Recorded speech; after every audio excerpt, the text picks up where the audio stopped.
Good morning students आज की video में कम्युनिकेशन का संदेशवाहन का एक नया टॉपिक हम लेके आए हैं। टॉपिक हमारा है प्रभावी संदेशवाहन की बाधाएं। बच्चों, संदेशवाहन के बारे में आप पहले से ही जानते हैं कि संदेशवाहन क्या है। संदेशवाहन विचारों, तथ्यों, भावनाओं का आदान प्रदान है। माने जब भी हम किसी को अपनी बात कहना चाहते हैं या किसी की बात समझना चाहते हैं तो इसी को ही हम क्या बोलते हैं, इसको हम संदेशवाहन बोलते हैं। तो संदेशवाहन के हम प्रकार भी बच्चों कर चुके हैं। लास्ट वीडियो में हमने अनौपचारिक संदेशवाहन के बारे में पढ़ा था, उससे पहले हमने औपचारिक संदेशवाहन के बारे में हमने पढ़ा था। हमने उसके अलग अलग नेटवर्क्स पढ़े थे कि संदेशवाहन किस तरह से हो सकता है। और आज हम ये देखना चाहते हैं कि प्रभावी संदेशवाहन, एक तो होता संदेशवाहन, एक प्रभावी संदेशवाहन, इफेक्टिव कम्युनिकेशन। प्रभावी संदेशवाहन का मतलब यह है कि सिर्फ अपनी बात, तथ्य, विचार दूसरे को भेज देना ही काफी नहीं है। इंपॉर्टेंट है, महत्वपूर्ण है कि सामने वाला जो है वो उसी अर्थ में उस संदेश को समझ ले जो अर्थ हमने लगाया है। माने भेजने वाला जो विचार भेजना चाहता है, जो भावनाएं भेजना चाहता है, जो तथ्य भेजना चाहता है, जो सूचनाएं भेजना चाहता है, अगर प्राप्त करने वाला सूचनाओं को उनको उसी अर्थ में अगर प्राप्त कर लेता है तो उसको हम प्रभावी संदेशवाहन कहते हैं। मैं आपको कुछ समझाना चाहता हूं, अगर आप उसको समझ लें तो उसको हम प्रभावी संदेशवाहन कहेंगे। तो इस प्रभावी संदेशवाहन, इस प्रक्रिया में कुछ बाधाएं हमारी उत्पन्न हो जाती है, कुछ समस्याएं उत्पन्न हो जाती हैं। वो कौन कौन सी हमारी है, आज की वीडियो में बच्चों हम करने वाले हैं। तो इन बाधाओं को हम 4 भागों में हम विभाजित कर सकते हैं, बांट सकते हैं। पहला हमारा है भाषा संबंधी बाधाएं। माने भाषा जो है वो अलग हो सकती है, भाषा समझने में, समझाने में कठिनाई हो सकती है, ये हम पढ़ेंगे। मनोवैज्ञानिक बाधाएं, हमारी भावना से संबंधित, फीलिंग से संबंधित, हमारी जो है मानसिक स्थिति से संबंधित, हम क्या सोचते हैं उससे संबंधित बाधाएं हमारी हो सकती हैं, तो वो पढ़ेंगे हम। क्या है संगठनात्मक बाधाएं, जिस संगठन में, जिस ऑर्गेनाइजेशन में हम काम करते हैं उस संगठन के कुछ नियम, नीतियां, सुविधाएं जो है उनकी कमी हो सकती है, ये हम पढ़ेंगे। और लास्ट में हम पढ़ेंगे व्यक्तिगत बाधाएं। माने व्यक्तिगत जो सूचना को भेजने वाला है और सूचना को प्राप्त करने वाला है, उनकी कुछ जो है बाधाएं हो सकती है, उनकी कुछ सोच में जो है वो गलती हो सकती है, उसकी बाधाएं हो सकती है। तो 1 बाय 1 इसको हम करेंगे बच्चों। सबसे पहले है भाषा संबंधी बाधाएं। इसमें पहली है संदेश की गलत व्याख्या। माने जब भी संदेश तैयार किया जाता है, संदेश को जो है प्रिपेयर किया जाता है, तो आपने पढ़ा था संदेशवाहन की जो प्रक्रिया आपने पढ़ी थी, तो उसमें आपने पढ़ा था संदेश बद्धता। माने संदेश को बांधना, संदेश को तैयार करना। तो संदेश को तैयार करते समय गलती हो जाती है, जब व्याख्या हम करते हैं किसी बात की, वो गलत व्याख्या हम कर देते हैं। माने संदेश को भेजने वाले को ही अगर क्लियरिटी नहीं है, संदेश को भेजने वाले को ही अगर समझ नहीं है किसी बात की, वही उसको गलत तरीके से अगर समझता है, व्याख्या कर देता है, तो डेफिनेटली जो सामने वाला है, जो प्राप्त करने वाला है, वो भी उसको सही प्रकार से नहीं समझ सकता है। अगर अध्यापक को ही कोई किसी विषय के बारे में जानकारी नहीं है, किसी टॉपिक के बारे में नहीं जानकारी है, तो डेफिनेटली जो स्टूडेंट्स हैं उनके पास भी गलत जो है इंफॉर्मेशन जाएगी, रॉन्ग मैसेज जाएगा। तो ये हमारा फर्स्ट पॉइंट है। सेकंड हमारा भिन्न अर्थों वाले चिन्ह अथवा शब्द। कई हमारे चिन्ह हो सकते हैं, कई हमारे शब्द हमारे हो सकते हैं जिनके अर्थ जो है वो अलग अलग हैं। माने एक जगह पे वो अलग अर्थ में हम उसको प्रयोग करते हैं और दूसरी जगह पे उसको हमें अलग अर्थ में प्रयोग करते हैं। ऐसे कई शब्द बच्चों हो सकते हैं। जैसे कि एक शब्द हमारा है वैल्यू, VALUE, वैल्यू। अब जो ये वैल्यू शब्द है बच्चों, इस वैल्यू शब्द का मतलब कीमत भी है, भी किसी चीज की कीमत कितनी है। और इस वैल्यू शब्द का जो मतलब है वो ये भी है कि भी हमारे अंदर जो है नैतिकता कितनी है। ठीक है, हम जो है अच्छा करना चाहते हैं, नहीं करना चाहते हैं, तो ये भी वैल्यूज होती है कि भी आज समाज में क्या वैल्यूज है।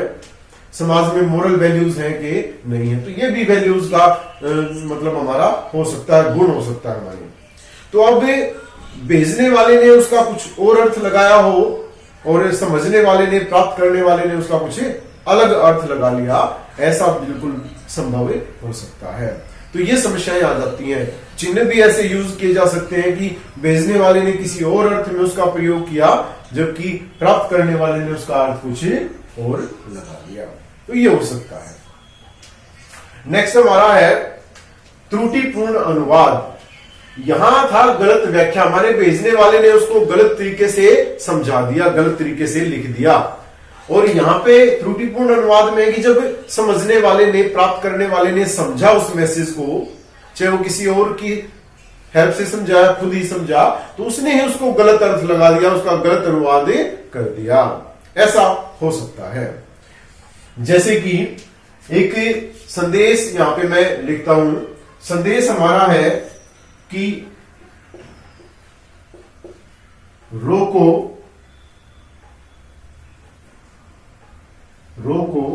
मत जाने दो, मत जाने दो। ये विराम मैंने अगर यहां लगा दिया तो रोको मत जाने दो, कि आपने रोकना है, जाने नहीं देना है। लेकिन अगर इसी को मैं रोको मत के पीछे लगा दूं कि रोको मत अर्धविराम, कि रोको मत जाने दो, तो यही हमारा गलत अनुवाद है। माने जब कहा जी किसने, तो उसने कहा कि रोको मत जाने दो, लेकिन सामने वाले ने समझा कि रोको मत जाने दो, तो बिल्कुल विपरीत अर्थ हमारा उसमें हो जाता है अगर हम गलत अनुवाद कर देते हैं तो। इसके बाद नेक्स्ट हमारा है अर्थहीन तकनीकी अस्पष्ट मान्यताएं। माने कई बार जो मैसेज तैयार करने वाला है, संदेश को तैयार करने वाला, जो भेजने वाला है, वो गलत मान्यता ले लेता है। वो ये मान लेता है कि सामने वाले को, प्राप्त करने वाले को जो आधारभूत जानकारी है, बेसिक जानकारी जो है वो ऑलरेडी है, वो उसको वो चीज आती है, तो वो उसको बताने की आवश्यकता नहीं है, उसको समझाने की आवश्यकता नहीं है। जबकि हो सकता है कि प्राप्तकर्ता को उस बात की जानकारी ना हो, तो ये भी जो है इसकी एक बाधा हो सकती है।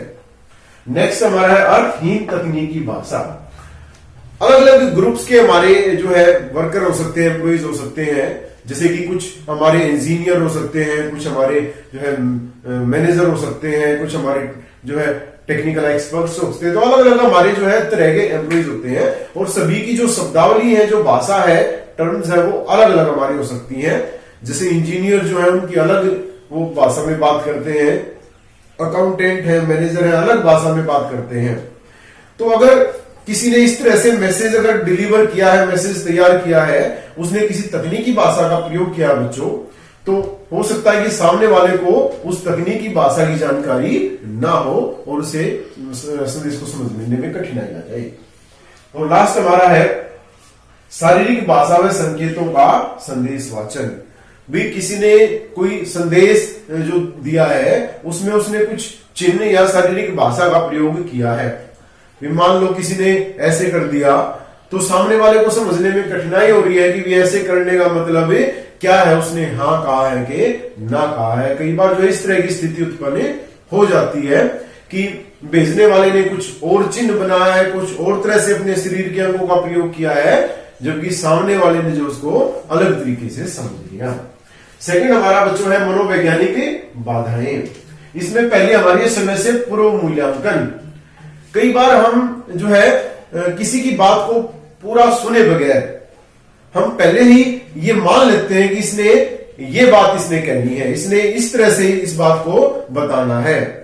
तो उस केस में क्या होता है कि हम सामने वाले की बात को सुनते ही नहीं है, क्योंकि हम मान लेते हैं कि हमें तो पहले ही पता है इसने क्या कहना है, तो उसका हम गलत अर्थ लगा सकते हैं। ध्यान की कमी, माने जब बात कोई समझा रहा है हमें, तो हमारा ध्यान ही नहीं है, हमारा ध्यान कहीं और है, हम किसी और बात को सोच रहे हैं, हम किसी और कार्य को करने में अगर हम बिजी हैं, व्यस्त हैं, तो भी जो है हमें वो बात समझ में नहीं आएगी।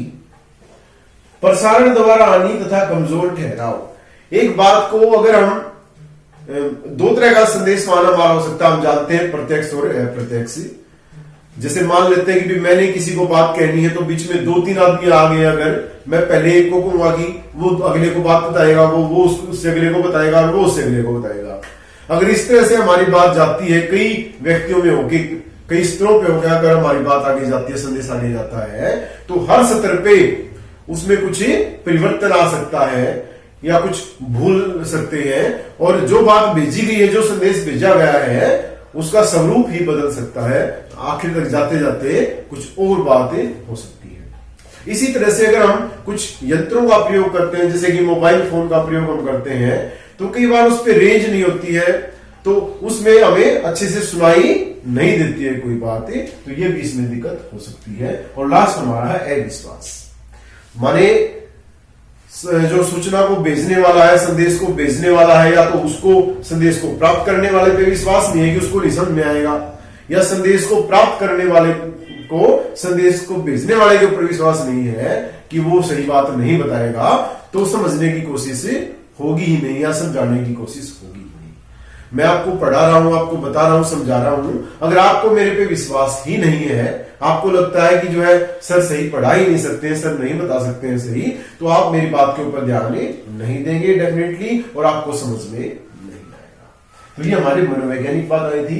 नेक्स्ट हमारी संगठनात्मक बाधाएं। पहला है संगठनात्मक नीतियां। हर संगठन जो है ना कुछ नीतियां बनाता है कि हम इस तरह से काम करेंगे, हम इस तरह से काम करेंगे, तो उन नीतियों में कुछ कमी रह सकती है, नीतियों में कुछ दिक्कत हो सकती है। जैसे कि एक संगठन ने मान लो नीति बना दी कि संदेशवाहन हमेशा जो है रिटर्न फॉर्म में ही होगा, माने हमेशा लिखित में ही होगा। कोई भी बात आपसे, छोटी सी बात आपको किसी को कहनी हो, आप लिख के ही कहेंगे उसको। तो ऐसा करने से क्या होता है, हमारा समय ज्यादा लगता है, फ्रस्ट्रेट हो सकता है सूचना को भेजने वाला। तो मान लेते छोटी सी बात सामने वाला हमारे सामने खड़ा है, उसको हम कह सकते हैं मौखिक में, लेकिन अगर हमारी ऐसी नीति बना दी लिखित में ही कहना है, तो हो सकता है कि वो संदेशवाहन ना ही किया जाए। नेक्स्ट हमारा नियम एवं अधिनियम। कई बार कुछ रूल, कुछ नियम इस तरह के कठिन बना दिए जाते हैं कि आप सूचना जो है आप सीधी दे ही नहीं सकते हैं, आप किसी और के थ्रू देंगे। अलग अलग तरह के नियम हमने बना दिए, तो नियमों से परेशान होके सूचना भेजने वाला भेजना ही नहीं चाहता है। पद, हम जानते हैं कि अलग अलग पद होते हैं, कुछ हमारे उच्च अधिकारी होते हैं, कुछ अधीनस्थ होते हैं। तो जो औपचारिक संदेशवाहन है उसमें दिक्कत आ जाती है। अधिकारी जो है वो अपने अधीनस्थों से बात करने में अपने आप को तुच्छ समझता है, और जो अधीनस्थ है, नीचे काम करने वाले हैं, वो डरते हैं अधिकारियों से बात करने में। तो इस पद की दिक्कतें हो सकती है और समस्या आ सकती है संदेशवाहन में। संगठनात्मक ढांचे में जटिलता। संगठनात्मक ढांचा हमने पढ़ा था कि जनरल मैनेजर हो गया, उसके नीचे हमारे अलग अलग विभागों के प्रबंधक हो गए, हमारे उत्पादन प्रबंधक, बिक्री प्रबंधक आदि, और उनके नीचे सुपरवाइजर हो गया हमारे, और पर्यवेक्षक जिनको बोलते हैं, और सबके नीचे हमारे कर्मचारी हो गए। इसको संगठन ढांचा बोलेंगे। तो कई बार संगठन ढांचा हम इतना जटिल बना देते हैं कि आपको जो है हर एक लेवल को इंक्लूड करके, शामिल करके बात को पहुंचाना है, तो उसमें समय ज्यादा लगता है, जटिल हो जाता है, हमें पता ही नहीं है कि हमें किसको बात अपनी बतानी है, किससे बात पूछनी है, तो उसमें कई बार दिक्कतें हो जाती हैं। और लास्ट हमारा है संगठनात्मक सुविधाएं। अगर सुविधाएं नहीं है, जैसे कि लिखित में हम कोई चीज भेजना चाहते हैं, लेकिन वहां पे प्रिंटिंग एंड स्टेशनरी है ही नहीं, मटेरियल ही नहीं हमारे पास। हमें जो है कोई बात ऑनलाइन कोई सूचना भेजनी है, लेकिन इंटरनेट चल ही नहीं रहा है, इंटरनेट की फैसिलिटी नहीं है, फोन की फैसिलिटी नहीं है, तो दिक्कत आ सकती है। और लास्ट हमारा व्यक्तिगत बाधाएं। इसको हम दो भागों में बांटते हैं बच्चों, उच्चाधिकारियों की ओर से और अधीनस्थों की ओर से। उच्चाधिकारियों की ओर से दो बाधाएं हैं। पद को चुनौती का भय। कई बार उच्चाधिकारी जो है ना, वो अपने से अधीनस्थ को सही बात बताना ही नहीं चाहता है, सही संदेश भेजना ही नहीं चाहता कि कहीं वो अच्छा कार्य कर ले, वो अपना काम समय से पूरा कर ले और उसकी पदोन्नति हो जाए, और मुझे कार्य से हटा दिया जाए, मेरी जगह उसको पदोन्नत कर दिया जाए। इसलिए वो सही बातें भेजता ही नहीं है। अधीनस्थों पर कम विश्वास, या फिर उच्चाधिकारियों को विश्वास ही नहीं अपने अधीनस्थों पे कि उनको बात बताने का, उनको संदेश भेजने का फायदा ही नहीं है, क्योंकि उनको समझ में ही नहीं आएगा और वो कार्य करने के लिए एबिलिटी उनमें है ही नहीं, योग्यता है ही नहीं। अगर हम अधीनस्थों की ओर से बात करें तो विचार विनिमय की अनिच्छा। अधीनस्थ जो है वो कई बार ना वो घबराते हैं अपने अधिकारियों से बात करने में, तो वो अपने आप ही समस्या को सुलझाना चाहते हैं, अपने उच्च अधिकारियों से बातें करना ही नहीं चाहते हैं, तो ये दिक्कत हो जाती है। और लास्ट है उपयुक्त प्रोत्साहन की कमी। अधीनस्थ बात बताना चाहते हैं, वो सुझाव देना चाहते हैं, समस्या भी बताना चाहते हैं, लेकिन उच्च अधिकारी इंटरेस्ट लेते ही नहीं है, उनको प्रोत्साहित करते ही नहीं है। प्रोत्साहित कैसे कि अगर अधीनस्थ कोई बात बताते हैं अगर, और वो अच्छी बात अगर है तो उसको लागू करना चाहिए, और उनको हमें कुछ उपहार दिए जाने चाहिए, कुछ गिफ्ट दिए जाने चाहिए, कुछ सम्मान किया जाना चाहिए। अगर ऐसा किया जाएगा तो ही अधीनस्थ जो है अपनी समस्या या अपने सुझाव बताएंगे। ठीक है, तो ये हमारी बात है।